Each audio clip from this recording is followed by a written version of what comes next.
Josué fue un líder de los mejores en toda la historia mundial. Fue una persona que fue conquista tras conquista, que no se limitaba por lo que veía, sino más bien él se guiaba por lo que creía. Pero para que Josué pudiera llegar a ser ese líder, el sucesor de otro gran líder llamado Moisés, ¿sí saben quién fue Moisés?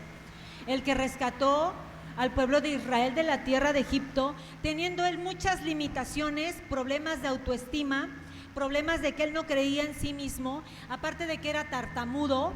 O sea, Josué tenía un problema en el habla, no hablaba bien, y por eso mismo él era inseguro. Pero a pesar de eso, Dios cumplió su propósito en él, poniéndole a una persona llamada Aarón que hablaba por él. Entonces iba Moisés e iba Aarón, y entre toda esa multitud que seguía a Moisés para que libertara al pueblo de Israel de la esclavitud, iba un jovencito llamado Josué. Era casi un niño, no era un adulto, no era un chavo de 20 años, era un jovencito, un adolescente. Entonces, para que Josué se convirtiera en el líder que derrotó 31 reyes en toda la historia, en un periodo que Dios le dijo: tú vas a guiar a este pueblo, vas a ser el sucesor de Moisés y los vas a introducir en la tierra prometida, él tuvo que pasar por un proceso. Número uno, para que tú puedas ser una persona de influencia, para que tú puedas ser un líder en tu familia, en tu trabajo, necesitas aprender a ser seguidor, una persona fiel, ¿ok? No les voy a hablar de Josué, yo les voy a hablar de otro tema, pero es bien importante que nosotros tengamos en cuenta que para que Dios cumpla su propósito en nosotros, tenemos que pasar por un proceso, como Josué tuvo que pasar. Ok, antes de que Josué se convirtiera en un gran líder, primero fue una persona obediente. Vamos a leer en el libro de Números, capítulo 13, versículo 17. Números 13, 17. El contexto de este capítulo, todavía no lo voy a leer, es cuando el pueblo de Israel estaba siendo esclavo, ya no aguantaban la esclavitud de Egipto, y ellos empezaron a orar a Dios, empezaron a clamar, y Dios les proveyó a Moisés, ¿no? Dios escuchó el clamor de los hijos de Israel, y Dios les proveyó a Moisés, y entonces ellos salieron, estuvieron en el desierto por 430 años, caminando en el desierto. En esos periodos de 430 años, Dios mostró su poder, Dios mostró su gracia, Dios se exaltó por encima del pueblo de Egipto, y Dios les dio una gran victoria sobrenatural, ¿no? Ese es como el contexto de este libro. Y Dios le dio esa promesa a Moisés diciéndole: yo les voy a dar una tierra donde ustedes se van a consolidar como nación. Es una tierra buena, donde hay un buen fruto, donde hay muchas bendiciones. Es como cuando nosotros vamos y le predicamos el evangelio a una persona y le decimos: ¿sabes qué? Si tú encuentras a Dios, si tú buscas a Dios, Dios te va a ayudar. Hay muchos privilegios y hay muchas bendiciones cuando tú estás con Dios. Y nosotros empezamos como pasando de la muerte a la vida, como un inconverso a un converso, a empezar a creer que Dios tiene algo nuevo para mí. Así Dios les dijo a ese pueblo: ¿sabes qué? Hay una tierra que tú tienes que poseer. Hay algo que yo tengo más allá de este desierto, más allá de esta esclavitud, y es bueno. Es un lugar donde fluye leche y miel. Entonces Moisés, dice en Números 13, 17, envió 12 personas. Dice: los envió pues Moisés a reconocer la tierra de Canaán, diciéndole: subid de aquí al Negev y subid al monte. Luego nos brincamos al versículo 19, y son las órdenes de Moisés a los 12 espías, y les dijo: ¿cómo es la tierra habitada? Si es buena o mala. ¿Y cómo son las ciudades habitadas? Si son campamentos o plazas fortificadas. En el 20, ¿y cómo es el terreno? Si es terreno fértil o es terreno estéril, si en él hay árboles o no, y esforzaos y tomad del fruto del país. Y era el tiempo de las primeras uvas. Entonces se escogieron 12 hombres. Estos eran hombres importantes, representantes de cada tribu de Israel, no era cualquier persona. eran personas que tenían cierta autoridad sobre el pueblo. Entonces Moisés les dio un mandamiento, ellos fueron obedientes, y tal como Moisés les ordenó, ellos hicieron así. Y el reporte que le entregaron a Moisés fue este: y les contaron diciendo: nosotros llegamos a la tierra a la cual nos enviaste, a la que ciertamente fluye leche y miel, y este es el fruto de ella. Mas el pueblo que habita en aquella tierra es fuerte, y las ciudades muy grandes y fortificadas. Y también vimos allí a los hijos de Anac, hombres de grande estatura. Amalec habita en el Negev, el Eteo, el Jebuseo y el Amorreo habitan al monte, y el Cananeo junto al mar y a la ribera del Jordán. Es decir, había mucha gente, había muchos obstáculos. La tierra que Dios les había prometido no era una tierra vacía, no era como decirte: ve, ahí hay un terreno, ve y habítalo y haz tu casa y ahí va a ser tu tierra. No, era una tierra que estaba ocupada por muchas otras naciones, por muchas otras personas que habían escuchado la fama de Dios, porque lo que Dios hizo con el pueblo de Israel cuando lo sacó de Egipto fue famoso por todo el mundo. Entonces estos 12 personas fueron y obedecieron a Moisés. El problema no fue en el reporte que le dieron a Moisés cuando llegaron, porque sí fue verdad. Si era una tierra que fluía leche y miel, sí tenía buen fruto. Ellos llegaron y le mostraron el fruto a Moisés. Estuvieron ahí durante 40 días como exploradores y dijeron: sí, es verdad, hay buen fruto, pero la tierra no está desocupada, está habitada. Está el Eteo, el Amorreo, el Jebuseo, y dicen por ahí, y todos los feos estaban ahí.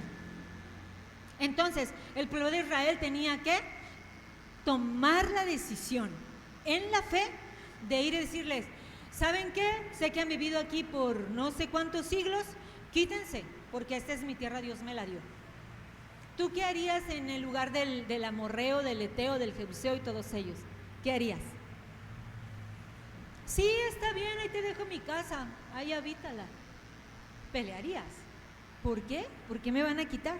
Ok, entonces ellos entregaron a Moisés un informe verdadero. El problema comenzó cuando ellos no lo hicieron con la actitud correcta. Dice en Números 13, versículo 32. Estas 10 personas, dice, hablaron mal entre los hijos de Israel de la tierra que habían reconocido, diciendo: la tierra por donde pasamos para reconocerla es tierra que traga a sus moradores, y todo el pueblo que vimos en medio de ella son hombres de grande estatura. Ok, punto bien importante acá. Estas 12 personas que fueron, 10 tomaron esa actitud. No solamente vieron todo lo negativo, no solamente vieron lo que tenían que enfrentar y a quienes tenían que conquistar, no solamente vieron que ellos eran descendientes de Anac, que eran gigantes, personas que medían casi 3 metros de estatura y que eran guerreros y que tenían más experiencia en conquista. A veces no está mal ver las circunstancias, a veces no está mal ver los problemas, a veces no está mal ser realista. Reconocer que yo tengo una necesidad o reconocer que mi familia realmente está mal, es más, eso es bueno. Pero la actitud con la que nosotros a veces vemos lo que nos rodea, el cómo vemos nuestra realidad, es incorrecto. Y ahí es donde empieza el problema.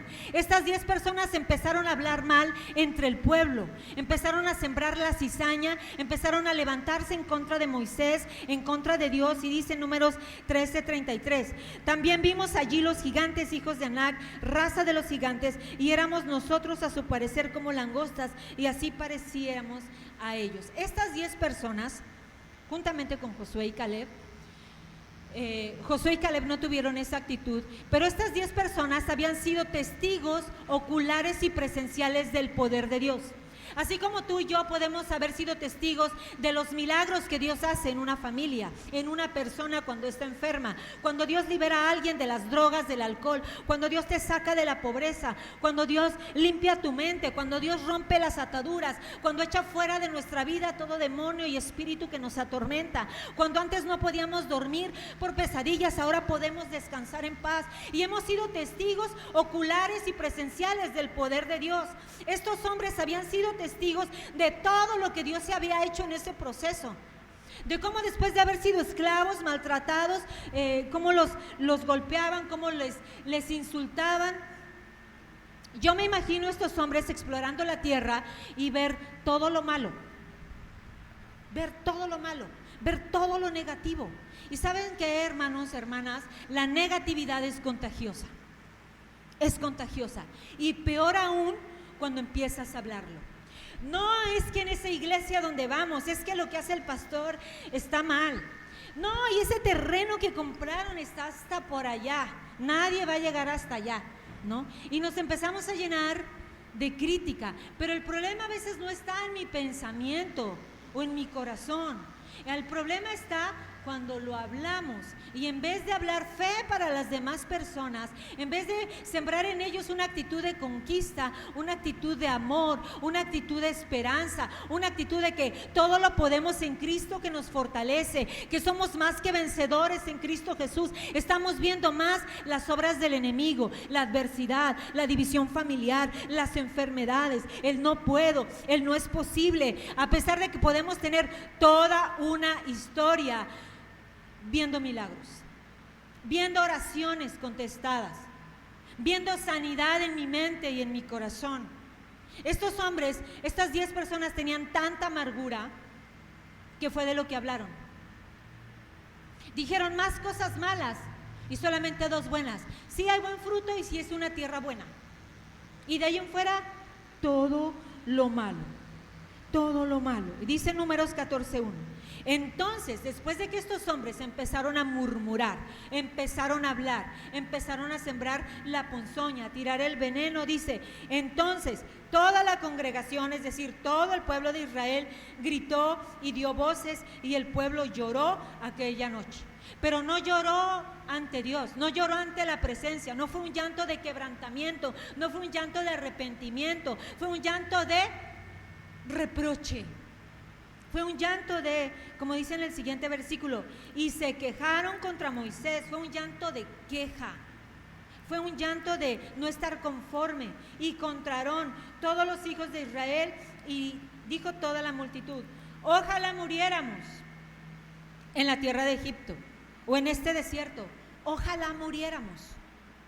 O sea, después de ver los milagros de Dios, decimos, ojalá te vayas de la casa y ya no te vea, porque nunca vas a cambiar, ¿no? Ojalá mejor yo viviera en otra ciudad, porque aquí en Veracruz hace mucho calor, ¿no? En vez de creer que Dios tiene una tierra para mí.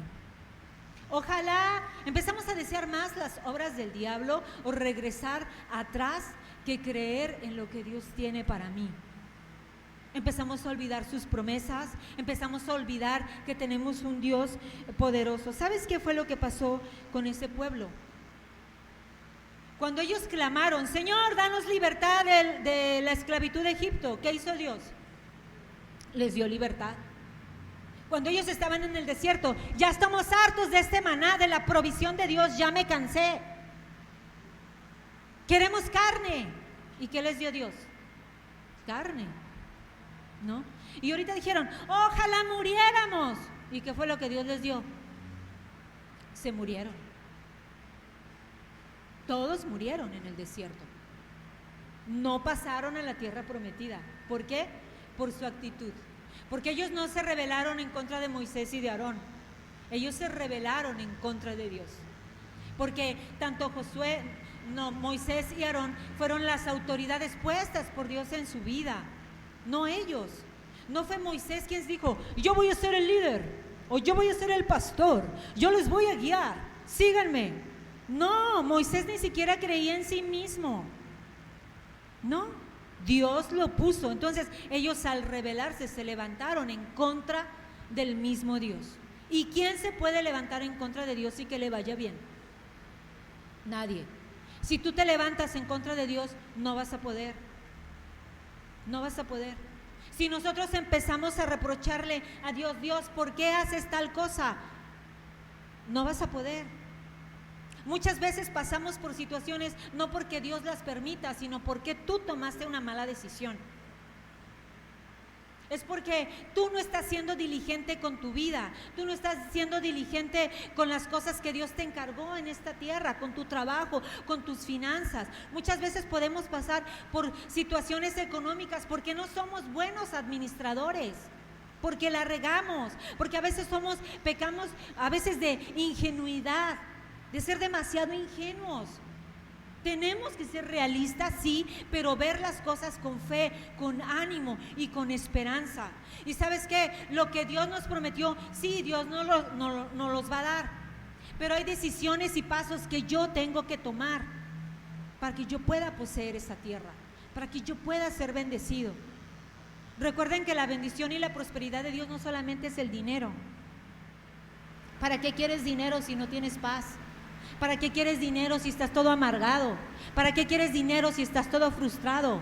Vas a cumplir 60, 80 años, 90 años y vas a seguir herido y lastimado con dinero, pero amargado, herido y lastimado. Entonces, ¿para qué? Ni siquiera vas a poder disfrutar del fruto de tu trabajo. ¿Por qué? Porque no has sido sanado. Porque la primera tierra a conquistar en nuestra vida como cristianos es nuestro corazón, es nuestra mente. Porque el campo de guerra del enemigo es la mente. Él nos habla aquí. Y cuando nosotros creemos esos pensamientos que Él pone aquí, es entonces donde empezamos a tener actitudes correctas. Todo empieza con un pensamiento y luego de ahí se va a tu corazón y luego lo llevas a la acción.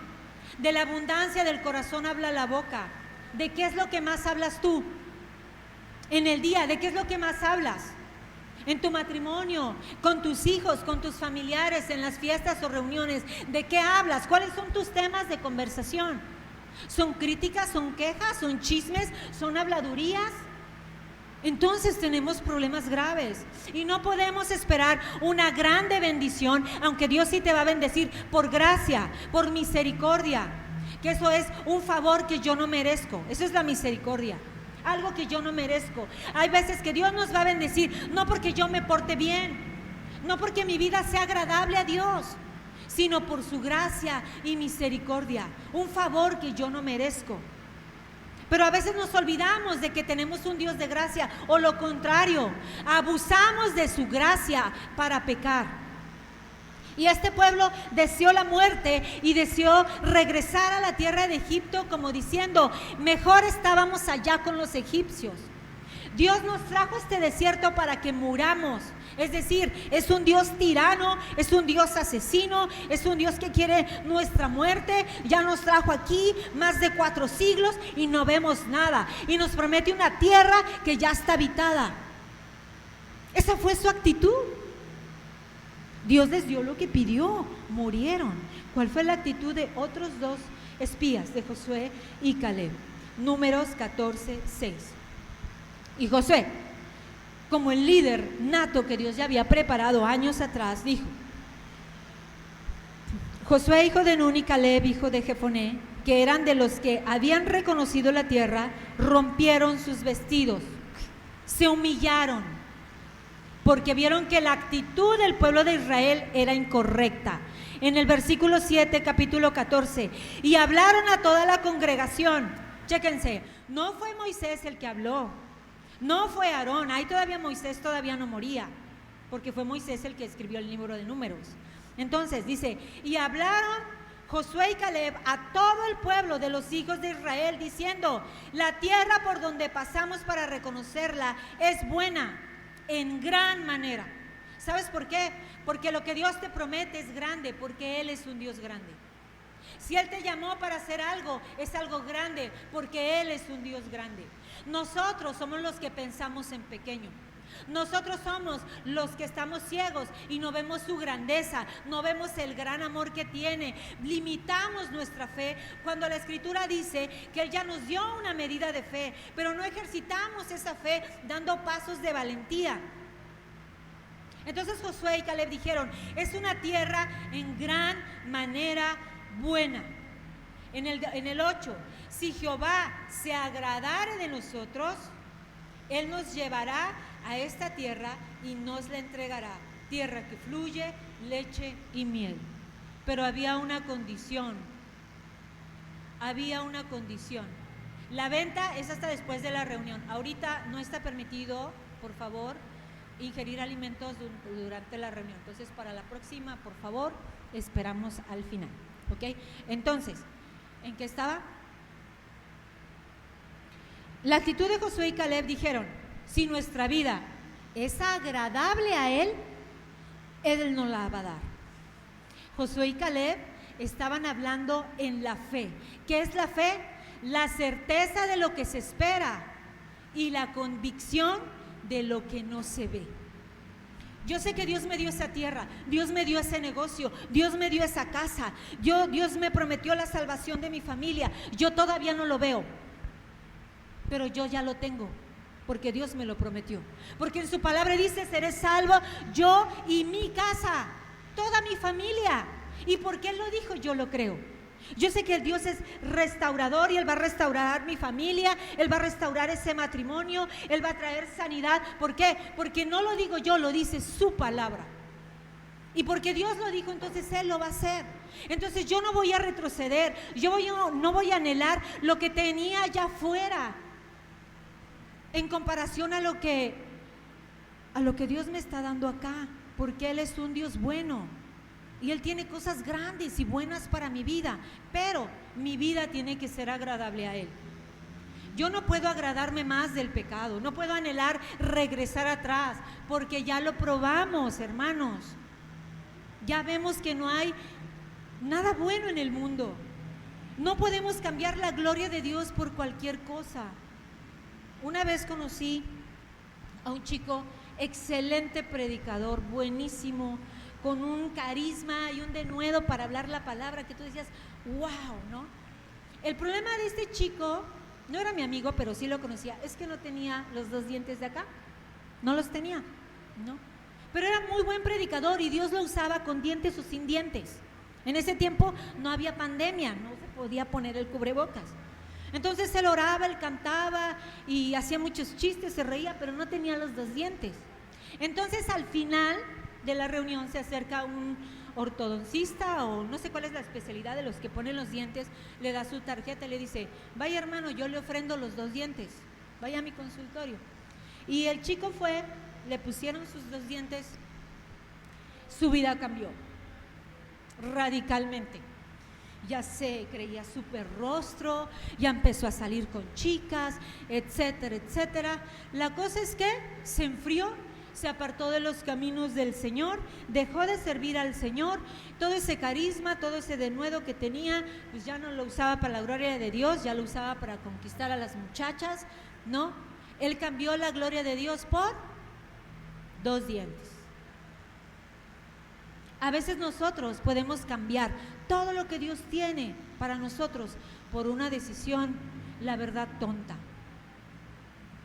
¿Saben qué? Dios nos ha provisto de sabiduría e inteligencia de una manera sobrenatural. Una persona sabia, llena del Espíritu Santo, una persona que está en continua oración, en continua conocimiento de Dios, escudriñando la palabra, orando, adorando y alabando, no va a cambiar la gloria de Dios por cualquier cosa. De verdad, yo he conocido muchos jovencitos y jovencitas. Cecia, si guardas silencio, por favor. Cecia, ¿te sientas aquí, por favor? Gracias, amiga. Entonces, muchas veces nosotros podemos ser personas que sin darnos cuenta, muchos jovencitos, les comentaba, muchas jovencitas, se les va todo su llamado, toda la unción que Dios les ha dado por su vida sentimental, porque no pudieron decir que no al joven que no les convenía, porque no pudieron decir que no cuando llegó la tentación del pecado. Muchos matrimonios caen en el adulterio, la fornicación, el engaño, porque no tuvieron el carácter de decir que no. Y eso es bien peligroso. Hermanos, debemos de saber decir que sí cuando uno tiene que decir que sí. Jesús lo dijo, que tu sí sea sí y tu no sea no. Y para eso se necesita carácter. ¿Y sabes qué? El carácter viene a través de nuestra relación con Dios, de orar continuamente. Si no estamos en la palabra y no estamos orando continuamente, no vamos a poder vencer la tentación. Varones, cuando llegue ahí la lagartona enviada del demonio a tu vida para hacerle infiel a tu esposa, tú tienes que aprender a decir no en ese momento. ¿Por qué? Porque temes a Dios y amas a tu esposa. ¿Sí o no, varones? Y un hombre que teme a Dios no va a decir, pues órale. Va a decir, no, porque mi cuerpo es templo del Espíritu Santo. Igual las mujeres. Entonces, tenemos que aprender a que la voluntad de Dios, en la obediencia al Señor, es más importante. Tenemos una responsabilidad para con Él, antes que para con los demás, ¿ok? Entonces Josué, en el capítulo 13 les dice, 14:8, si Jehová se agradare de nosotros, Él nos llevará a esa tierra y nos la entregará. Nos la entregará. Dios me lo va a dar. Dios me va a dar mi salud. Dios va a restaurar mi matrimonio. Dios va a sanar mi alma. Dios va a sanarme de esa enfermedad. Dios va a cambiar mi carácter, porque es parte de mi tierra. Dios va a hacerlo. En el 9, por tanto, no sean rebeldes contra el Señor, ni teman al pueblo de esa tierra, porque nosotros los comeremos como pan. Su amparo se ha apartado de ellos, y con nosotros está el Señor, Jehová de los ejércitos. No temas, no tengas miedo. ¿Quién pelea contigo? El Señor Jesucristo. ¿Quién ya venció? El Señor Jesucristo. ¿Dónde está el enemigo? Bajo nuestros pies. Dice la Biblia en el libro de Lucas que Él nos dio la autoridad para pisotear serpientes y escorpiones y toda fuerza del enemigo, y nada nos dañará. Dice en un salmo también que Él me rodea con su favor y su misericordia. Es decir, todo lo podemos en Cristo, que nos da esa fortaleza cuando la necesitamos, que nos da esa paz donde no hay paz, que nos da ese amor cuando yo no siento amor, porque el amor es una decisión y va más allá de lo que siento. El verdadero amor no es sentir bonito por una persona, ¿o sí? Los que somos casados. No, el amor no es sentir bonito. El amor es una decisión que continuamente tenemos que estar tomando todos los días, y se manifiesta en perdón, se manifiesta en actitudes, en hechos. Así es como vive el cristiano, amando y perdonando todos los días. Y que la decisión todos los días, si yo quiero conquistar las promesas de Dios, mi vida tiene que ser agradable a Él, y Dios me la va a entregar. Dios lo va a hacer. No porque yo las pueda de todas, no, porque Él está conmigo. Porque como estuvo con Moisés, también está conmigo. Y como le dio la victoria a Josué de esos 31 reyes, también Dios está conmigo, y Él me va a dar la victoria sobre esas 31 cosas que yo tengo que vencer, y a lo mejor más, porque Él está conmigo. Y Él me ha dado una armadura espiritual de los pies a la cabeza, que yo me puedo poner y a ver, ¿quién contra mí? Si el Señor es conmigo, ¿quién contra mí? Y en eso tenemos que creer. No tenemos que decir, hermanos, hay que cambiar nuestra confesión. No tenemos que decir, ay, es que mi enfermedad. Para empezar, la enfermedad no es tuya. Dios no te hizo enfermo. Cuando Dios te creó, Él te creó bien. Dios no te hizo con colesterol alto o los triglicéridos, ¿o sí? No. Tú tienes los triglicéridos y el colesterol alto por tu mala alimentación y falta de ejercicio. Aliméntate mejor y haz ejercicio, y punto. Entonces, esa enfermedad no es tuya. Que se vaya. Es que tengo un tumor. Dios te hizo con ese tumor. Repréndelo en el nombre de Jesús. ¿Sabes qué, tumor? Desapareces en el nombre de Jesús. Dios tiene el poder para hacerlo, ¿sí o no? ¿Acaso Dios no abrió el mar para que su pueblo pasara? ¿Acaso el Señor Jesucristo no sanó al cojo? ¿No le dio la vista al ciego? ¿El habla a los mudos? ¿No sanó a la mujer encorvada que estaba así? ¿O a la otra mujer, a María Magdalena, que echó de fuera de esta mujer 7 demonios? Imagínate su vida, su situación, endemoniada por 7 demonios. ¿O al otro hombre, el gadareno, que tenía una legión adentro? Una legión es de 1000, imagínate, 1000 demonios en una persona. ¿Cómo era el estado espiritual de esa persona? El endemoniado gadareno. Pero ¿qué dice la Escritura? Después de que Dios lo liberó, ¿cómo estaba ese hombre? Sentado, vestido y en su juicio cabal, escuchando la palabra de Dios. ¿Eso es un milagro, sí o no? ¿En quién creemos? en un hacedor de milagros. ¿Y qué palabras yo tengo que confesar? ¿Qué palabras yo tengo que creer? Lo que Dios me prometió, lo que está ahí escrito en tu Biblia, las canciones que tú escuchas en el camino. Y así Dios va a fortalecer tu fe. Así Dios va a restaurar lo que tú ya crees perdido. Dice en Job 14, no sé dónde lo leí, al miércoles: aunque el árbol fuere cortado, en él aunque el árbol fuere cortado, hay en él esperanza. Y aunque su tronco fuere muerto desde la raíz, al percibir el agua, reverdecerá y hará copa como planta nueva. Es una promesa, es una promesa. Aunque a veces el enemigo pareciera habernos cortado la salud, habernos cortado la bendición económica, habernos quitado el trabajo, haber traído muerte a nuestra casa, dijimos ya no hay esperanza para esta situación, ya no la hay. Dios dice, sí hay esperanza. Mientras tú puedas creer, mientras tú puedas amar, mientras tú tengas lengua para orar, aun si fueras mudo,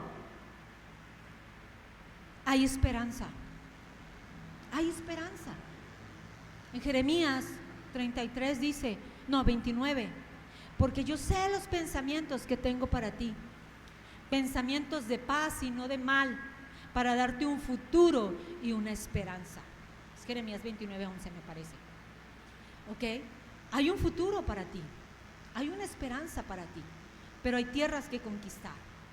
¿Qué actitud vas a tomar? La vida de Josué y Caleb, ellos tenían un espíritu diferente al de toda la congregación de Israel. Por eso ellos entraron a la tierra prometida, por eso ellos empezaron a conquistar. ¿Y sabes cómo conquistaron? ¿Alguien sabe cuál fue la primera ciudad que conquistó Josué y Caleb? Nadie sabe, a ver, ¿quién sabe? Jericó. Jericó. ¿Y sabes cómo vencieron? Dando vueltas y dando vueltas. Y el muro se cayó. Conquistaron en fe, no conquistaron peleando, no conquistaron con la espada. Ellos simplemente sacaron la alabanza, empezaron a rodear los muros. Y cuando Josué les dijo, ahora van a gritar, y el pueblo empezó a gritar. El pueblo empezó a gritar. Carla leyó, el gozo del Señor es nuestra fortaleza. Okay. Este versículo dice, el gozo de ¿quién? Mi gozo. Es el gozo del Señor. O sea, que cuando mi vida es agradable a Él, ¿cómo está Dios? Gozoso. Y la actitud de estos hombres y del pueblo que les siguió fue agradable a Dios. Entonces Él les dio una fortaleza sobrenatural. Y ellos conquistaron esa ciudad cantando, danzando y gritando de horror, de terror, no, de júbilo. Y entonces los muros cayeron. Y así conquistaron. Dios peleó por ellos. Así Dios va a pelear por ti. Dios va a pelear por nuestras finanzas, Dios va a pelear por nuestras circunstancias, sea cual sea. Recuerden que todo nos ayuda para bien a los que creemos en el Señor. Cualquier cosa que tú estés pasando es para tu bien. Como nosotros cuando papás, agarra uno la varita y le da uno en las pompis al bebé, al niño, bueno, ya no es un bebé, mi hijo, es por tu bien, hijo. Si no lo hago ahora, al rato me vas a pegar tú. Así es Dios con nosotros. Por nuestro bien permite cosas. Entonces, acuérdense, la fe es llamar las cosas que no son como si fuesen. La fe es la certeza de lo que se espera y la convicción de lo que no se ve. Y en eso yo me voy a mover, en eso yo voy a caminar, en eso voy a tomar decisiones, en la fe. No sé Dios cómo le vas a hacer, no sé cómo le vas a hacer, pero tú me vas a sacar de la tormenta, no vas a permitir que me ahogue. En el incendio no vas a permitir que me queme, porque tú estás conmigo. Versículo 10, Números 14:10. Entonces toda la multitud habló de apedrearlos, pero la gloria de Jehová se mostró en el tabernáculo de reunión a todos los hijos de Israel. Es decir, si Dios no los defiende, el pueblo los iba a apedrear. ¿Sabes qué? Cuando tú decides creerle a Dios, el pueblo se puede levantar en contra tuya. El enemigo se va a levantar, muchas veces tu familia se va a levantar, Los inconversos se van a levantar contra ti, pero acuérdate, así como Dios protegió a Josué y a Caleb de no ser apedreados, así Dios nos va a proteger a nosotros. ¿Ok? Recuerden, Él te rodea con su favor y misericordia. Él es tu escudo, Él es tu fortaleza. ¿De quién temeré? En el Salmo 27 dice, ellos confían en caballos y en sus carros, es decir, en sus posesiones, en sus riquezas, en su puesto laboral. Pero nosotros del nombre del Señor tenemos memoria. Nos acordamos de Él. Nos acordamos que Él ya venció. Nos acordamos que Él nos ha dado las llaves de la vida y de la muerte. Recordamos que la Escritura dice que todo lo que yo ate en el cielo será atado en la tierra, y todo lo que desate en el cielo será desatado en la tierra. Por eso cantamos y creemos lo que cantamos, que la voluntad de Dios es buena para nosotros, es bendecirnos, es traernos paz, es traernos una vida nueva. ¿Ok? Esa es la actitud que debemos de tomar. Que al igual que Josué y Caleb, vamos a conquistar. Y a veces los enemigos no van a ser fácil, ¿no? Si eran gigantes, si eran personas difíciles, pero no hubo tierra que Josué no conquistara. Hasta el último día, él murió en la batalla y murió creyendo. El pueblo de Israel terminó de conquistar todo lo que Dios le permitió, todo lo que Dios les prometió hasta la época de David. Y después del rey David vino el reinado de Salomón y tuvieron paz. Pero la vida del pueblo de Israel, todas las guerras, todas las victorias que Dios les dio, porque no hubo guerra que enfrentaran. Cuando el pueblo hacía lo correcto, que Dios no les diera la victoria. Y cuando el pueblo hacía lo incorrecto, se venía el declive, ¿no? Entonces, ¿quieres la victoria? Haz lo correcto delante del Señor. No seas influenciable de lo malo, por favor.